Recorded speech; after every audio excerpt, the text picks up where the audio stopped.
જગતમાં સૌથી પહેલવેલા જ્યારે બ્રહ્મા ને વિષ્ણુ બે હતા, આ બે એકબીજાની સામે જોવે છે ત્યારે એ બેની વચ્ચે એક અગ્નિનો સ્તંભ ઉત્પન્ન થયો. ધગધગતો મોટો બધો સ્તંભ, જેનું નીચે મૂળ નતું અને ઉપર ક્યાંય છેડો નતો દેખાતો.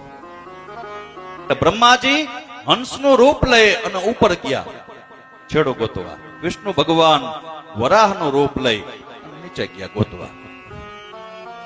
વિષ્ણુ ભગવાનને ક્યાંય છેડો ન મળ્યો એટલે વિષ્ણુ ભગવાન પાછા આવી ગયા ઉપર.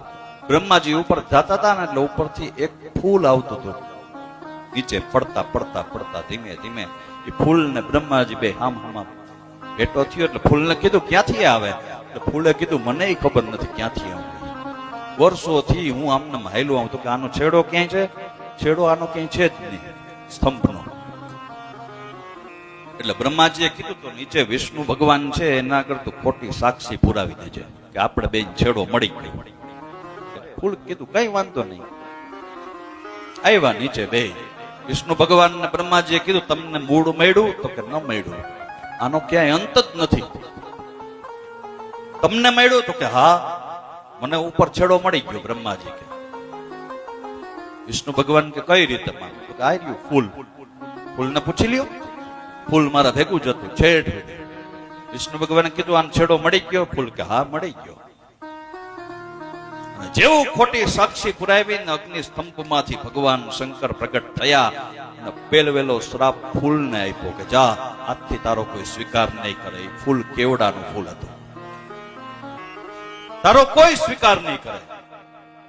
પછી ભૂલ સમજાણી એટલે પગમાં પડ્યો, ભગવાન માફ કરો. તો કે કોઈ નહીં કરે, હું કરીશ, પણ એક જ દિવસે કેવડા ત્રીજ, ભાદરવાની ત્રીજ આવે ને તઈએ હું તારો સ્વીકાર કરીશ. બ્રહ્માજીના 5 મોઢા હતા, જે મુખેથી ખોટું બોલ્યા ને શંકર ભગવાને મુખ મસ્તક કાપી નાખ્યું. એટલે બ્રહ્માજીના પંચમુખી હતા, એમાંથી ચતુર્મુખી બ્રહ્માજી બન્યા. અને એ સ્તંભ શું હતું?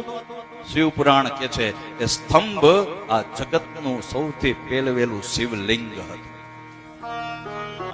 શિવરાત્રી શિવલિંગની ઉત્પત્તિનો દિવસ છે, નહીં કે શિવ અને પાર્વતીના વિવાહનો દિવસ. અત્યારે શિવરાત્રી એટલે તો કે શંકર પાર્વતીના લગ્ન થયા હતા, નહીં.